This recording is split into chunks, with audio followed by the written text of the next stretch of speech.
नमस्कार. तर अजून एक अतिशय कडक प्लेअर हा टेस्टमधून रिटायर झालेला आहे.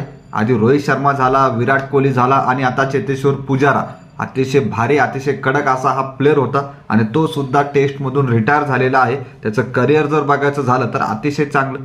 गाबा टेस्ट कोण विसरणार. तर तो रिटायर झालेला आहे. त्याचा संपूर्ण जर कधी आपण करिअर बघितलं टेस्टमधलं तर 103 मॅचेस, 103 टेस्ट त्यांनी खेळलेले आहे. 7,195 रन, 7,195 रन त्यांना काढलेले आहे. त्यानंतर ॲव्हरेज हे 43चं ॲव्हरेज आहे, 43.60, जवळपास 44चं ॲव्हरेज आहे. आणि त्यानंतर 100 शतक जर सांगायचं झालं तर 19 शतक आहे आणि अर्धशतक 35. तर अतिशय भारी असा कडक प्लेअर आता टेस्टमधून रिटायर झालेला आहे. खरं पाहिलं तर BGT बॉर्डर गावस्कर ट्रॉफी तेव्हापासूनच ही शंका वर्तवली जात होती की आता तो रिटायर होणार, कारण त्यामध्ये त्याला खेळण्यात आलं नव्हतं. तर नक्कीच अतिशय चांगला प्लेअर हा रिटायर झालेला आहे. तर आता तिन्ही फॉर्मॅटमध्ये फार कमी प्रमाणात आपल्याला पुजारा दिसतो आणि दिसत होता. आणि आता टेस्ट, अतिशय महत्त्वाच्या टेस्ट मॅचेस तो खेळत होता आणि टेस्टमधूनच त्याने आता रिटायरमेंट घेतलेली आहे. तुम्हाला याबद्दल काय वाटतं नक्की कमेंट करून सांगा. बाकी सबस्क्राईब करायला विसरू नका. धन्यवाद.